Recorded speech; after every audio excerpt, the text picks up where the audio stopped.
Hello everyone, মই আজি আপোনালোকৰ বাবে বহুত বেছি ইম্পৰ্টেন্ট ভিডিও এটা লৈ আহিছো। বহুত ইম্পৰ্টেন্ট টপিক এটা বনাম। এই ভিডিওটো আপোনালোকে ভিডিওটো শেষলৈকে চাব। যদি আপোনালোকৰ পোজ যুগে এটিএম কাৰ্ড আহিছে, সেই কাৰ্ডটো কেনেদৰে পিন কৰিব লাগে, কেনেদৰে পিনটো বনাব লাগে, কেনেদৰে পিনটো জেনাৰেট কৰিব লাগে, আজি এই টপিকটোৰ ওপৰত এই ভিডিওটো বনোৱা হৈছে। আপোনালোকে শেষলৈকে চাওক।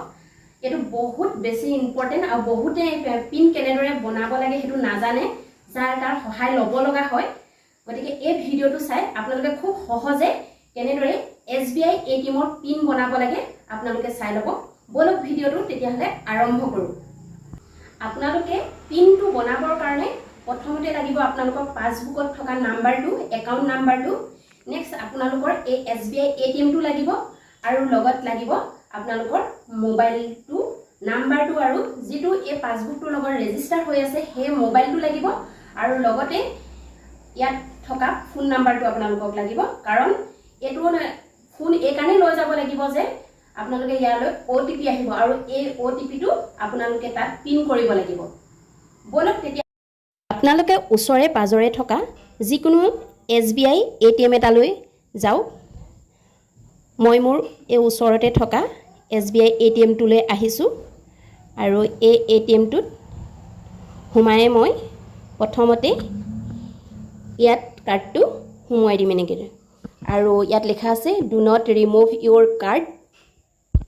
আপোনালোকে কাৰ্ডটো ৰিমুভ কৰি নিদিব। এতিয়া পিন জেনাৰেশ্যন বুলি আছে, তাৰ সেই বুটামটোত আপোনালোকে টিপি দিয়ক আৰু এতিয়া আপোনালোকৰ একাউণ্ট নাম্বাৰটো ইয়াত এড কৰি দিয়ক। এড কৰি আপুনি কনফাৰ্ম বুটামটো টিপি দিয়ক।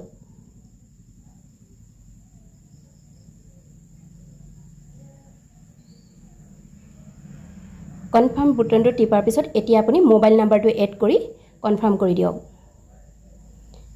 এয়া আকৌ কনফাৰ্ম আহি গ'ল। এয়া অলপ দেৰি আপোনালোকে ৰৈ দিয়ক। ৰৈ দিয়াৰ পিছত আপোনাৰ এখন কাগজ ওলাই আহিব।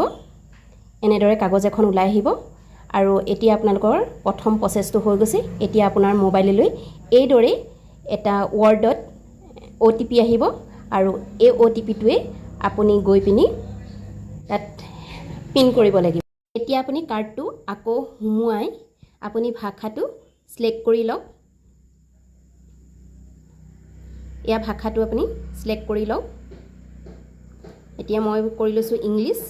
এতিয়া 10ৰ পৰা 99ৰ ভিতৰত যিকোনো নাম্বাৰ দুটা সিলেক্ট কৰি লওক। মই মাৰিলোঁ 55। এতিয়া আপোনাৰ মোবাইলত অহা OTPটো ইয়াত টাইপ কৰি দিয়ক আৰু এতিয়া পিন চেঞ্জ বুলি য'ত লিখা আছে তাত বুটনটো টিপি দিয়ক আৰু এতিয়া আপুনি পিনটো সিলেক্ট কৰক। আপোনাৰ মনৰ পছন্দৰ যিটো পিন আপুনি মনত ভাবিছে সেই পিনটো এণ্টাৰ কৰি ৰিট্ৰাই আকৌ দুবাৰ আহিব আৰু এতিয়া আপোনাৰ প্ৰচেছটো কমপ্লিট হৈ গৈছে। আপুনি অলপ সময় ৱেইট কৰিব লাগিব। এতিয়া ইয়াত লিখা আছে ইউৰ পিন হেজ বিন ছাকচেছফুল।